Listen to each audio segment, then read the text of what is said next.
So how this is different from the previous year? I was more happy the previous year because I think it was the first time I was seeing my name in the PDF. So how did you kept your motivation level high throughout this preparation? Throughout the journey, in every attempt, I was improving my marks, but I have not faced any failure in any of the things. Because I think it was also because of my surroundings. My friends and family were extremely supportive. What is the biggest takeaway you would like to communicate to the viewers? Believe in oneself, to stay consistent, to put in unconditional efforts, and expect UPSC and God to reward it whenever they want it.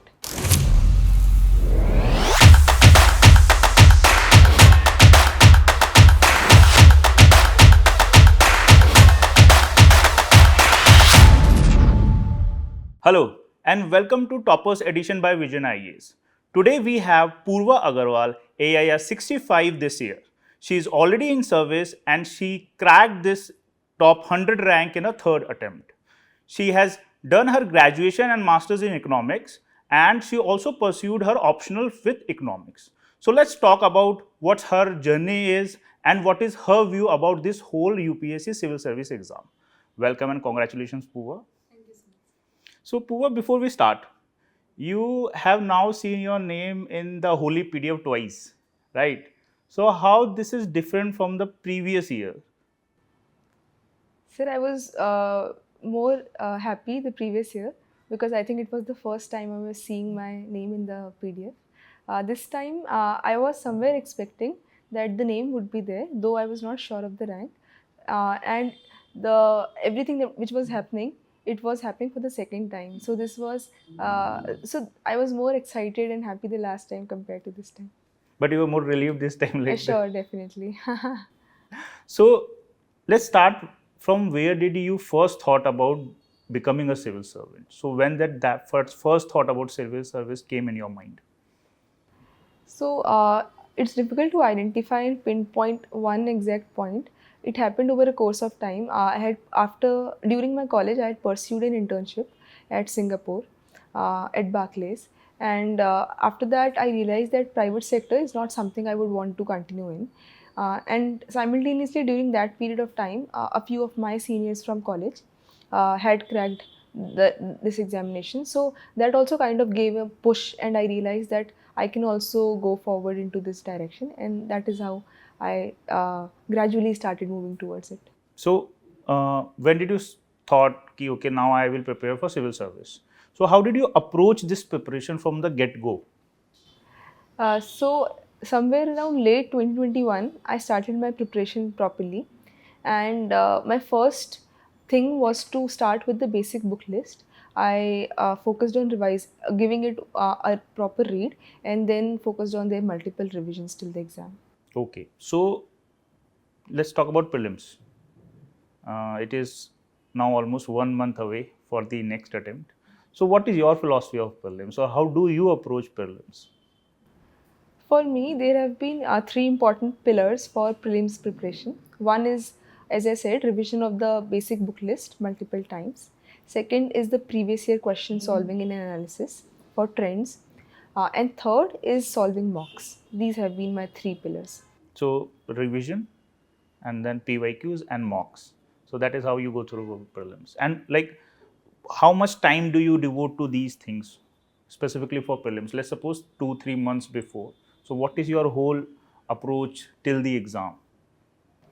So first, I would focus on at least giving one good read to the basic book list, and then I would start with the previous year analysis and box. Simultaneously, all of these three things would happen, although the weightage would vary according to my needs and mood. Your first thing you picked was revision. So, in your opinion, how important is revision? Because a lot of students, what they do is like they keep on accumulating the books and they keep on writing notes and content, but they don't give that much importance to revision. So, what's your opinion about revision and its importance in this exam? No, I think it is very important because the syllabus is so vast, our notes become so bulky that if we do not revise them, we are most likely not able to use them in the examination. So revision, I think, is very important. It's more important than reading multiple sources. to just focus on a few sources and revise them multiple times. Okay, and like you made your own notes, right? Yeah, most of the time. For prelims, I did not make a lot of notes. I read directly from the books. For mains, I did my own notes. Okay, okay. And when it comes to current affairs, specifically for prelims, so how did you approach current affairs for prelims? For current affairs, so I was always following the newspapers, and towards the end, I would either go for some YouTube lectures or any monthly magazines, whichever I would have time for, and according to my level of interest, I would pick up any one of those and then cover the compilation. Okay, so you went for compilation for prelims. So like you read newspaper regularly. So did you made some notes out of it for prelims or let's say for mains? Not specifically. Sometimes, if I felt something was very important, I did try to take a note of it, but it was not a very conscious exercise, to be honest. And then you talked about mocks, like giving mocks and practice is very important for prelims. And you were also part of Abhyaas initiative of Vision IAS. So like, did it help for prelims? The questions were never repeated, but yes, Abhyas or any other test series for that sake, it did help to kind of get used to the mode of giving a exam in 2 hours. And apart from that, trends that you talked about, PYQs are very important. So did you went for 5 years, 10 years? So what was your approach about doing PYQs? I started for 10 years, mainly from after 2013 when the syllabus pattern changed. Okay, so from that you did the PYQs. So were you doing it regularly for 2-3 months, or you did it nearer to the prelims examinations? No, so 2-3 months before I would not solve it very regularly, but in the last month I would make sure at least one mock per day. Okay, so in last leg you were giving one mock per day. Okay, so moving on to mains, right? You had economic as your optional. It was also your graduation and master subjects. So was that the consideration why you took it, or like were any other consideration that prompted you to take economics as an optional? Yeah, so as you pointed out, because I had my graduation in the same subject, because I did my master's in the same subject, so I thought it would be easier to take a subject I'm already familiar with than venturing into an entirely new territory. Did it help in paper 3, having economics as an optional? Yeah, to some extent, but the nature of questions asked in option and GS are very different, except for a few parts. Because in option, it's paper one is entirely technical, mathematical and quantitative, which is not asked at all in GS3. And paper two is also not very current or contemporary. It is more about our economic history, pre and post 1991. So it's not very contemporary in nature as compared to GS3. So what were your approach towards GS 1, 2, 3? Like how did you approach these papers vis-a-vis the content, answer writing? So how did you prepare for these 3 papers? So GS1, the common strategy for all the 3 papers was to form notes for all the syllabus keywords from whichever source I found useful, or whichever source was aligning with my readability. Uh, After that, I focused on seeing the previous year questions and aligning my notes to them, then solving mock papers and getting my answers checked by my peers. And answer writing, when did you start? So like did you do most of the answer writing between the prelims and mains, or you were writing answers before that also in both your attempts? No, I did it mainly between prelims and mains. Even if in my third attempt, I tried to do it before prelims, I found that it was not very useful, or the benefit ratio, cost benefit ratio of the time invested and the output was very less, because I was not under pressure to write under time because the exam was not nowhere close. So the exercise was very futile, my experience has been. So what are the key takeaways you have about this whole preparation vis-a-vis GS 1, 2, 3? Or like what would you like to communicate to the student that they should focus this particular thing when it comes to GS 1, 2, 3? So in GS, the variation in marks of students is not very high. So one basic level of preparation, preparing your basic notes of all the syllabus keywords, seeing the previous year questions. I think at least these two things should be done, so that you are not you're not lesser than anyone else, and you are comparable to them, so that you can score the average marks. And in the optional, you can put in more effort so that you can distinguish yourself from your own set of optional guys and make the difference. So, like your approach was to focus upon optional, let's say, and ethics. Like this has been the get go for a lot of toppers. To be honest, uh, UPSC does not leave any scope for focusing on just one thing and not other. I would say that my focus was on doing as good as I can across papers. Yeah, yeah. So, moving on to ethics. So, what was your approach towards it? Like, what do you think is the best way to score good marks in ethics?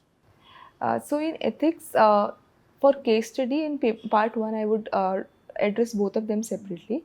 Firstly, for the case studies, we can solve. I solved many previous year questions, and I tried to do it in, if not exactly in 15 minutes, at least somewhere around 20-22 minutes while I was preparing, so that I am used to getting to write it within time. And for part A, I focused on developing the standard definition quote example thing for all the keywords and sprinkling them wherever possible in my answers. And essay, like last 2 3 years, UPSC is throwing a lot of philosophical essays. So, how did you prepare for essay? For essay, I wrote essays between prelims and mains and got them reviewed by my peers who had scored good marks in essay in their earlier attempts. And like, how did you approach these philosophical essay? Like now, a lot of students write anecdotes, some write quotes, some write stories. So, what was your uh, way of writing a good essay? My score has not been very high, it's been average in essay. But my strategy was to address whatever topic is asked from multiple angles. I would focus on first explaining what the topic is, or the definition part, as we say. And then I would focus on exploring it from different angles. Then, if possible, I would also introduce a counter or antidote to what the question statement says, and then try to kind of summarize all the things and conclude it in a futuristic and positive note. So, like as you said earlier, there is not a lot of variation when it comes to GS marks. So, do you think, and as I said, a lot of students do this. They put a lot of effort in ethics and essay along with optional. So, is it worth it? Like, should student go for this? Like, put more effort in ethic and essay because they can score good marks there or take an edge there. Yes, definitely that can be done, because these two papers, uh, in them there is a very high scope to score. In ethics, we see that people have also scored 140 plus, and even in essay they have scored 138, 140. So yes, these two papers do give us some more scope than the GS 1, 2 and 3, because in them we have limited scope to improvise. But in essay in ethics, there is a much larger scope to improvise. So definitely, it can be done that we can focus more on these. But I think UPSC does not leave a scope to focus on just one paper and not on others. So, coming to optional, like you already had economics in your as a graduation subject. What about those students who want to take economics and do not have uh, economics as their background? Can they go for it? Like you have read it, you have read graduation and masters also. You have given UPSC as a also with optional of economics. Would you suggest somebody, because students come to us and they say, "Can I take economics? I don't have that background." So would you suggest them to take it for UPSC optional? Yes, definitely. A lot of my friends who are not from economics background, and a lot of previous toppers also, who have not been from economics background, who have been engineers or in any other field, they have also opted for it and have performed very well. But that said, I would not deny that economics is quite a demanding option. Even if I have done my graduation and post graduation, it has always been a challenging part for me. So one should ensure that not just their interest in economics drives them to this paper, but they must be willing to pursue it to the depth and level that UPSC demands. So it must be a very informed decision. They must go through the previous year questions, through the kind of marks that have been given in the past years, and then take an informed decision. Okay. And like, how should one approach towards economics as an optional? So, what would you suggest to the students, somebody who has just taken economics as an optional? So, what should they focus more upon right now? So for paper one, one can follow basic book list for each and every part of the syllabus. For microeconomics, HL Ahuja. For international economics, we do Salvatore. And similarly, the basic book list can be followed for all the different subjects, which is a standard go-to source. And for paper two, it's difficult to find one standard source because it is more varied in nature. There are multiple topics which can't be studied from just one good source. So the focus must be on utilizing the previous year toppers' notes, as I did, and they can, on those lines, develop their own notes using multiple sources like EPW or newspaper articles or Google search. So you must have done value addition as you talked about EPW and other websites, not just for optional, for GS also. So what were your sources for value additions? So for value addition, I would focus on including data or committee names in GS2, or in or if it's economics, I would try to include graphs also if possible, in geography maps. So all of these things, if possible, I would not overdo it because they are very time consuming. So I would maintain a balance between maintaining the importance of the general points and these value additions, which give more, which add value to one's points. And like the most difficult part for this journey is motivation. So how did you kept your motivation level high throughout this preparation? Actually, it was not a very challenging part because luckily, touch wood, throughout the journey, in every attempt, I was improving my marks, or except for one mains, touch wood again, but I have not faced any failure in any of the things. So, in pre-mains interview, I would clear all of them, get a rank. Pre-mains interview, I would again clear all of them, get a rank. So it has always been about incremental progress. Luckily, I have never had to face a major failure in this journey, and that is why motivation has not been a very, something which I had to chase, because I think it was also because of my surroundings. My friends and family were extremely supportive, and they never made me feel like, why are you doing this for so many years and what is taking so long. So yeah. So motivation was not an issue. What about discipline? How did you push yourself to be disciplined throughout this preparation? Actually, discipline was not something which was imbibed in me. So I was not someone who would follow a very strict schedule. I would pace it out according to the demand of the exam. So अगर prelims pass है, तो I would study for more time. Right after prelims, I would chill for some time, and then जब mains फिर से pass आएगा, तो I would again pace it up. Mains के बाद जब तक मेंस का रिजल्ट नहीं आता है, तो फिर again I would relax, and फिर मतलब I would make sure that I study when it is needed and then give myself time to rewind. Like social media has become a big distraction when it comes to UPSC preparation. So how did you manage your social media? Like were you very active on social media, or you did not took that much interest in social media during your preparation?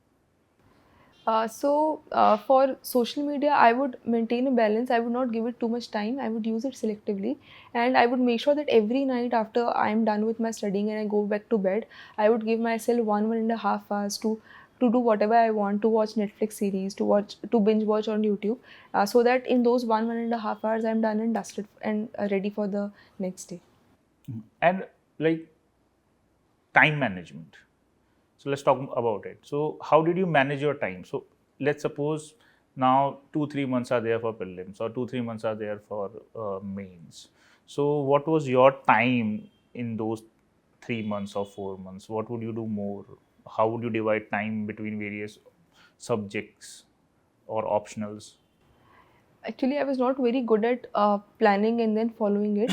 So I would keep it more organic. I would start with, suppose I have to prepare for my second mains. So I would focus on which areas were weaker in my last mark sheet, and I would start first with those things. After I am done with those things, I would move on to the things that I had already prepared. And once I am done with my first reading, I would move on to my subsequent revisions as the time permits. So, what is the biggest takeaway from like this whole journey you have had? What is the biggest takeaway you would like to communicate to the viewers? The biggest takeaway has been that uh, this journey can be long, and for some it can be long. It can have highs and lows. So what is important is to just believe in oneself, to stay consistent, to put in unconditional efforts, and expect UPSC and God to reward it whenever they want it. Okay, Apurva, thank you so much for joining us, and it was so nice to have you here. And again, congratulations again for your success. Thank you.